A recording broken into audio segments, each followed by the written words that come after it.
ఓం శ్రీ మాత్రే నమః. ఛానల్లోకి స్వాగతమండి. పూర్వజన్మ పుణ్యఫలమే తులారాశి వారికి ఊహించని రూపంలో సాక్షాత్తు ఆ పరమేశ్వరుడే వీరిని అనుగ్రహించబోతున్నాడు. కేవలం ఒకే ఒక్క అభిషేకం ఈ రాశివారి జీవితాన్నే మార్చేస్తుంది. వీరికున్నటువంటి దోషాలు, శాపాలు అన్నీ కూడా నశించిపోతాయి. అయితే ఈ రాశివారు చేయవలసిన అభిషేకం ఏమిటి? ఈ అభిషేకం ద్వారా వీరు జీవితంలో ఎటువంటి ఫలితాలను పొందబోతున్నారు? అలాగే వీరి జీవితంలో ఆశించిన ఫలితాలను పొందటానికి చెయ్యవలసిన దేవతారాధనతో పాటుగా పాటించవలసిన పరిహారాలను గురించి ఈ వీడియోలో వివరంగా తెలుసుకుందాం. కానీ అంతకంటే ముందుగా మీరు కనుక మన ఛానల్ని ఇప్పటివరకు సబ్స్క్రైబ్ చేసుకోకపోయినట్లయితే సబ్స్క్రైబ్ చేసుకొని పక్కనే ఉన్న బెల్ ఐకాన్ నొక్కి ఆల్ సెలెక్ట్ చేసుకుంటే మేమిలాంటి వీడియోస్ అప్లోడ్ చేయగానే ముందుగా మీకు నోటిఫికేషన్ వస్తుంది. ఈ రాశివారిని సాక్షాత్తు ఆ పరమేశ్వరుడే రక్షించబోతున్నాడు. ఈ రాశివారు ఎవరైతే జీవితంలో అనేక సమస్యలతో ఇబ్బందులు పడుతూ ఉన్నారో, అలాగే కొన్ని శాపాల కారణంగా బాధలు అనుభవిస్తూ జీవితాన్ని భారంగా గడుపుతూ ఉన్నారో, అటువంటి వారికి ఊహించని రూపంలో వారి సమస్యలకు పరిష్కారం లభించబోతుంది. ఈ రాశివారు కేవలం ఒకే ఒక్క అభిషేకంతో వీరి జీవితంలో ఉన్నటువంటి కష్టాలు, బాధల నుండి విముక్తి పొందొచ్చు. అయితే వీరు చేయవలసిన అభిషేకం ఏమిటి? అలాగే ఈ అభిషేకాన్ని వీరెలా నిర్వహించాలి అనేటటువంటి విషయాల గురించి తెలుసుకుందాం. ఈ రాశివారు చాలా మొండితనం కలిగి ఉంటారు. అలాగే వీరు దూకుడు స్వభావం కలిగి ఉంటారు. అంతేకాకుండా వీరికి కోపం ఎక్కువగా ఉంటుంది. అలాగే ఎవరూ సాధించని పనులను కూడా వీరు సులభంగా సాధించటం వలన వీరికి గర్వం అనేది ఎక్కువగా ఉంటుంది. అంతేకాకుండా వీరు ఎంతో ధైర్యంగా ఉంటారు. అలాగే వీరు కుటుంబం పట్ల, జీవిత భాగస్వామి పట్ల ప్రేమను కలిగి ఉంటారు. అయితే వైవాహిక జీవితంలో చిన్న చిన్న విషయాల్లో ఇబ్బందులు ఎదుర్కొంటారు. వీరు కుటుంబ సభ్యుల యొక్క అవసరాలు తీర్చటానికి నిరంతరం కృషి చేస్తూ ఉంటారు. అలాగే చాలా విషయాల్లో వీళ్లు ముక్కుసూటిగా ఉంటారు. మనసులో ఏమనిపిస్తే అది ధైర్యంగా, నిర్భయంగా చెప్పేస్తారు.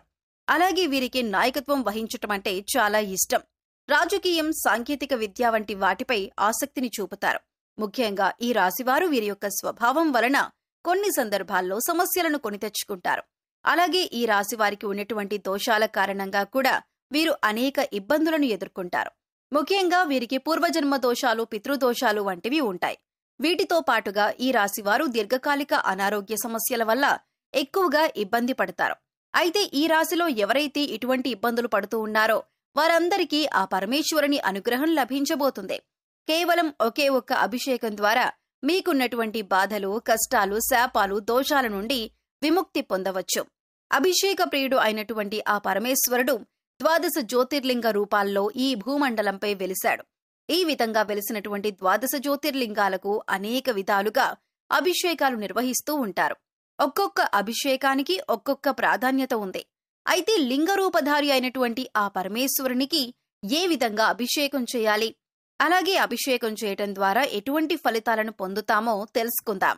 మనకున్నటువంటి కష్టాల నుండి, బాధల నుండి, దోషాల నుండి విముక్తి పొందాలి అంటే లింగరూపధారి అయినటువంటి ఆ పరమేశ్వరునికి మనం ఏ విధంగా అభిషేకం చేయాలి, అలాగే ఏ విధంగా అభిషేకం చేయటం ద్వారా ఎటువంటి ఫలితాన్ని పొందుతామో తెలుసుకుందాం.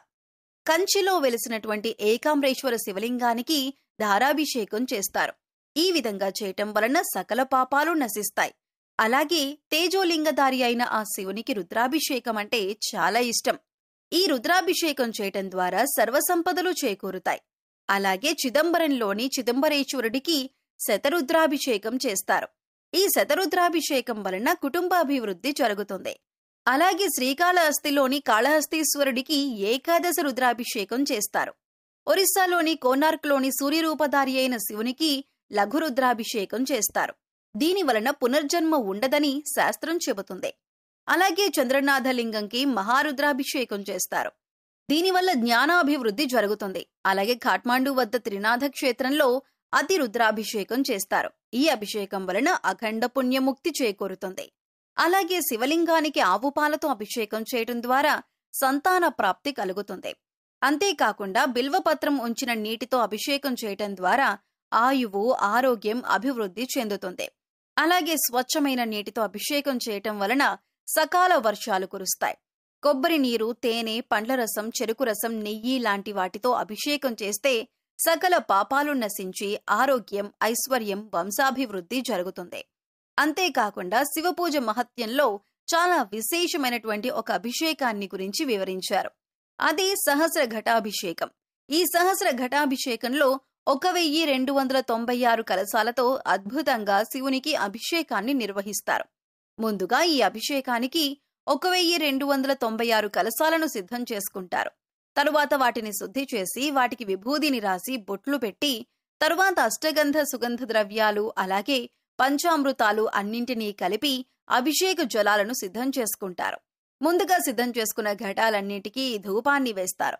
తరువాత వాటన్నింటినీ ఒక క్రమ పద్ధతిలో ఉంచి తయారు చేసినటువంటి అభిషేక జలాన్ని ఆ కలశాల్లో నింపి పూజా కార్యక్రమం నిర్వహిస్తారు. ఆ తరువాత ఆ 1296 కలశాలతో లింగరూపధారి అయిన ఆ పరమేశ్వరునికి అభిషేకం చేస్తారు. ఈ విధంగా అభిషేకం చేయటం వలన పూర్వజన్మ దోషాలు, సర్పదోషాలు, పితృదోషాలు వంటివన్నీ కూడా తొలగిపోతాయి. అయితే అందరూ ఈ సహస్ర ఘటాభిషేకాన్ని నిర్వహించలేరు. ఎందుకంటే వారి వారి ఆర్థిక ఇబ్బందులు, అలాగే వారి యొక్క జీవన శైలి, అలాగే ఇతర సమస్యల వలన అందరూ కూడా ఈ అభిషేకాన్ని నిర్వహించాలంటే సాధ్యం కాదు. కాబట్టి ఈ రాశి వారికి కేవలం ఒకే ఒక్క అభిషేకంతో ఆ పరమేశ్వరుడి యొక్క అనుగ్రహం ఏ విధంగా పొందాలో తెలుసుకుందాం. ఈ రాశివారు కేవలం ఒకే ఒక అభిషేకం చేయటం వలన వారికున్నటువంటి కష్టాలు, దోషాలు, శాపాల నుండి విముక్తి పొందవచ్చు. అలాగే ఈ రాశి వారికి ఈ అభిషేకం చేయటం వలన సులభం. ఎందుకంటే ఈ అభిషేకానికి అధికంగా ధనాన్ని ఖర్చు చేయాల్సిన అవసరం లేదు. కేవలం మీ యొక్క భక్తి శ్రద్ధలు మాత్రమే ఈ అభిషేకానికి అవసరం. కాబట్టి ఇటువంటి అభిషేకాన్ని చేయటం ద్వారా మీ జీవితంలో మార్పును పొందవచ్చు. అయితే ఈ రాశి వారు పాటించవలసిన అభిషేక విధానం గురించి తెలుసుకుందాం. ముందుగా శ్రేష్టమైనటువంటి పుట్టమట్టిని తీసుకోండి. తరువాత శ్రీగంధం చెక్కను తీసుకుని దాన్ని నూరి గంధాన్ని తీయండి. తరువాత ముందుగా తీసుకున్నటువంటి పుట్టమట్టిలో ఈ శ్రీగంధం కలపండి. ఈ విధంగా కలిపి ఆ పుట్టమట్టితో ఒక శివలింగాకృతిని తయారు చేయండి. ఈ విధంగా తయారు చేసినటువంటి శివలింగానికి చందనం, సుగంధ ద్రవ్యాలు, కస్తూరి, అలాగే గంగాజలం, పంచామృతాలతో మీకు వీలైనటువంటి వాటితో 20 రోజుల పాటు అభిషేకాన్ని ప్రతిరోజు నిర్వహించండి. అలాగే శివలింగం దగ్గర ప్రతిరోజు బిల్వదళాన్ని ఉంచండి. ఈ విధంగా 20 రోజుల పాటు అభిషేకం చేయటం ద్వారా ఈ రాశి వారి జీవితమే మారిపోతుంది. వీరికున్నటువంటి శాపాలు, దోషాలు అన్నీ కూడా తొలగిపోతాయి. అంతేకాకుండా ఈ విధంగా తయారు చేసినటువంటి శివలింగాన్ని గుండెల దగ్గరగా పెట్టుకొని ఓం నమ శివాయ, ఓం నమ శివాయ అని 108 సార్లు జపించటం ద్వారా వీరికున్నటువంటి అనారోగ్య సమస్యలన్నీ కూడా తీరిపోతాయి. అలాగే ఈ రాశి వారు జీవితంలో ఆశించిన ఫలితాలను పొందటానికి పాటించవలసిన పరిహారం గురించి తెలుసుకుందాం. ఈ రాశివారు సూర్యుని అనుగ్రహం కొరకు సూర్యబీజ మంత్రాన్ని ప్రతినిత్యం జపించాలి. అలాగే వీధి శునకాలకు అంటే కుక్కలకు ఆహారం అందివ్వాలి. నలుపు, తెలుపు రంగులో ఉన్న కంబళిని దానం చేయాలి. ఉలవలతో చేసిన ఆహార పదార్థాలు పేదలకు పంచాలి. ఉలవలను నీటిలో నానబెట్టి గోవులకు తినిపించాలి. అలాగే మంగళవారం నాడు ఉపవాస నియమాన్ని పాటించటం, సుబ్రహ్మణ్య స్వామి దర్శనాన్ని చేసుకోవటం శుభ ఫలితాన్నిస్తుంది. సో చూశారు కదండి, కేవలం ఒకే ఒక అభిషేకం ఈ రాశి వారి జీవితాన్ని ఏ విధంగా మార్చేస్తుంది. అలాగే ఈ అభిషేకం ద్వారా వీరికున్నటువంటి శాపాలు, దోషాలు ఏ విధంగా నశించిపోతాయి వంటి విషయాల గురించి ఈ వీడియోలో వివరంగా తెలుసుకున్నాం కదా. ఈ వీడియో మీకు నచ్చినట్లయితే లైక్ చేయండి.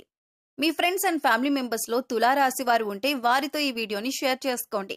అలాగే ఇప్పటి వరకు మీరు కనుక మన ఛానల్ ని సబ్స్క్రైబ్ చేసుకోకపోతే సబ్స్క్రైబ్ చేసుకుని పక్కనే ఉన్న బెల్ ఐకాన్ నొక్కి ఆల్ సెలెక్ట్ చేసుకుంటే మేము ఇలాంటి వీడియోస్ అప్లోడ్ చేయగానే ముందుగా మీకు నోటిఫికేషన్ వస్తుంది. మరో చక్కటి వీడియోతో మళ్ళీ కలుసుకుందామండి.